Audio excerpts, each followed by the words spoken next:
The Georgia Bulldogs just stay hot on the recruiting trail. They're always hot on the recruiting trail. They've been picking up commitments left and right so far this summer, and they got another big one today. Nyier Daniels, 6'7", close to 6'8", 370 pounds. Big offensive tackle out of Bergen Catholic School in New Jersey. This is a guy that I've been told, multiple times was very high on Georgia's offensive line board. Stacy Searles has been a fan of his for a long, long time, and he's got plenty of size, power, strength. The sky, I think, is the limit for this kid. If he can slim down just a little bit, I don't think they want him to play at 370, but if he can slim down a little bit, work on his technique and fundamentals a little bit more and develop the way this staff wants him to, I think Nyier Daniels could be a multi-year starter at Georgia. Plays primarily left tackle for his current school in New Jersey, but can play right tackle, can play left guard. We've seen some big, massive, heavy left guards in Athens over the last several years. Even this year, Xavier Truss, one of the biggest, heaviest guys on the roster,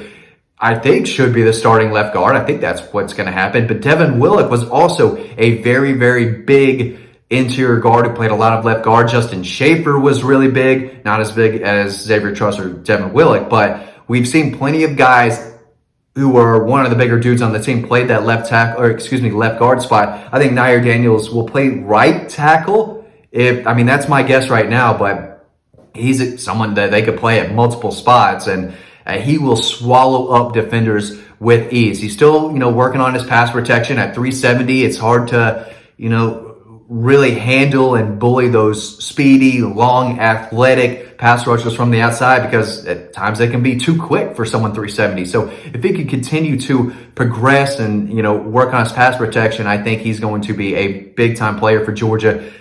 In the run game, dude's an absolute mauler. He will take someone and just eliminate them from the play, bully them, put them into the ground, can get to the second level. I think he moves pretty well for 370. I don't coach the offensive line, but I talk to a lot of people who are offensive line high school coaches, offensive line trainers. So I know a little bit of what I can look for. And when you turn on the tape, a lot of guys aren't supposed to move at 370 pounds like he does. He can get to the linebackers. And if you're not a quick, crafty linebacker who can get around these big, just heavy maulers like Nyier Daniels, you're going to get picked up and you're going to get thrown 5 yards down the field. And that's what he can do to opposing linebackers in the run game at the second level if he gets there. But I think he's still full of potential right now. I think he's still a little raw. It's not like he plays for a 6A program in Georgia where, he's getting the best coaching and the best training.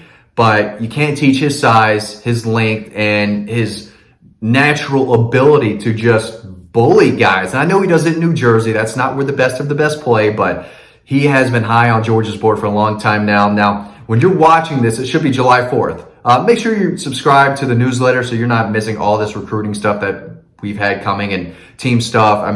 There's lots going on Dawg Post. Make sure you subscribe to the newsletter. Pick up double dogs while you're there. But when you're watching this video, I should be in Paris, France. I should be on vacation, but we were told that this was going to happen, a while ago.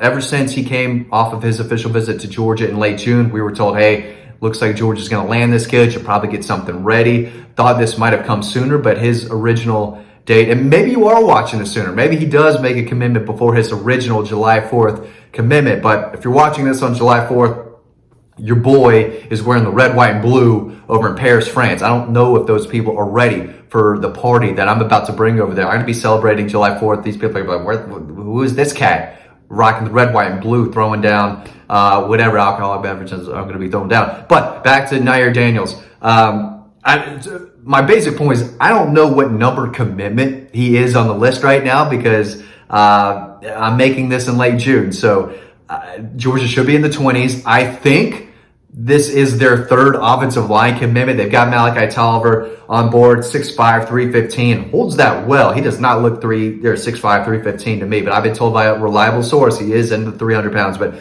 Marcus Harrison is another 3-star offensive tackle. Nyier Daniels is a 4-star. Marcus Harrison is a 3-star, 6'7", 335. So they're bringing in long dudes who are heavy, 300-plus pounds, and they want to bring in 5 offensive linemen every single year. So unless something happens after I make this video. I'm not going to go back and edit it because I'm going to be on vacation. But they're looking for 2 more is basically what I'm trying to say. Daniel Calhoun, I think, is still out there.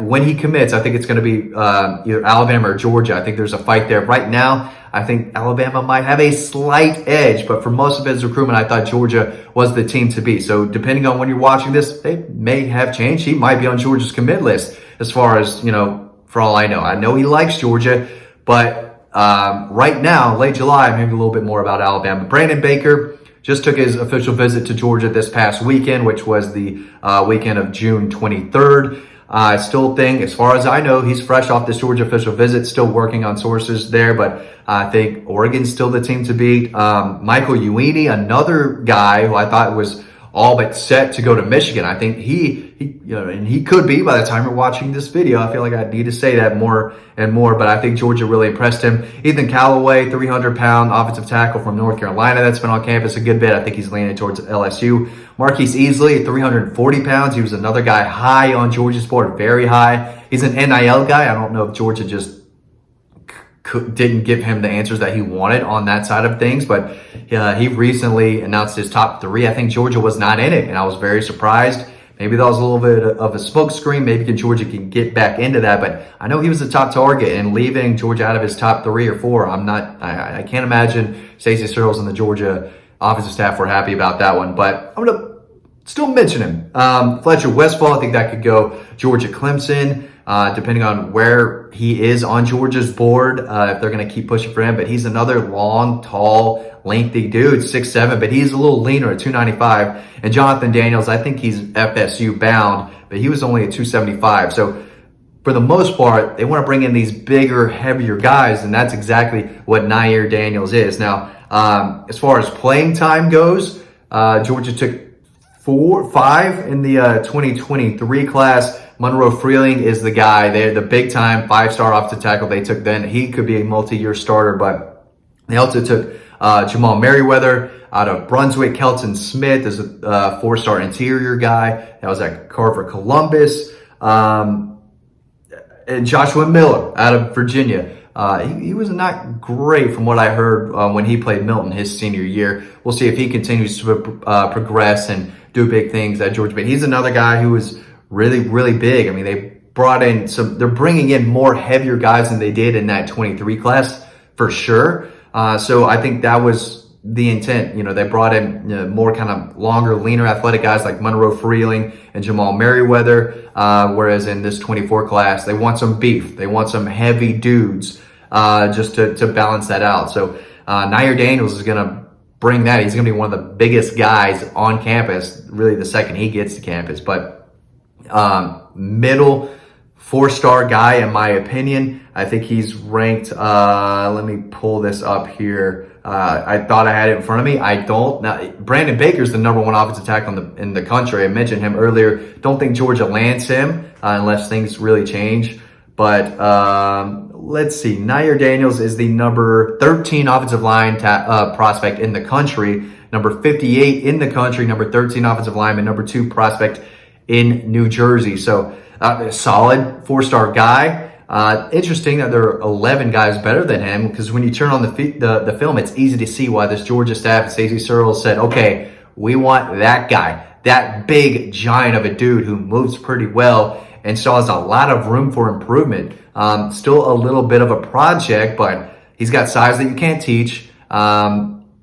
It's hard to be super athletic at 370, but it looks like, he's got some footwork. He plays with a balanced base. If they can teach him how to pass block and, handle these elite edge defenders that he's going to see in the SEC just about every week, I think he could turn into a really, really nice player. So just another commitment. They got me typing up stories. They got me preparing stories before I go to Europe. Dean is going to have to, I'm doing everything I can to get these videos in the system that we're hearing, get these stories ready. Because I'm the recruiting guy for Dean. I don't want to put this all on him, but I'm sure there will be commitments maybe coming up, maybe that have already happened that Dean has had to jump on, because this Georgia staff is just getting just about everyone they want, and they're doing it in bunches. One day it's this guy, 2 days later, it's another guy. 3 days later, it's another guy. But I think when you're watching this, it's July 4th, and Nyier Daniels has committed to Georgia. So big deal. Y'all, thanks for watching this video. Read all about him on the story that I wrote in late June, because again, we thought this was going to happen a while ago. He's been trending towards Georgia since that official visit, and today he has publicly committed to Georgia. Thanks for watching. Hope you learned something about Georgia's newest commitment, and I will see you over on Dawg Post.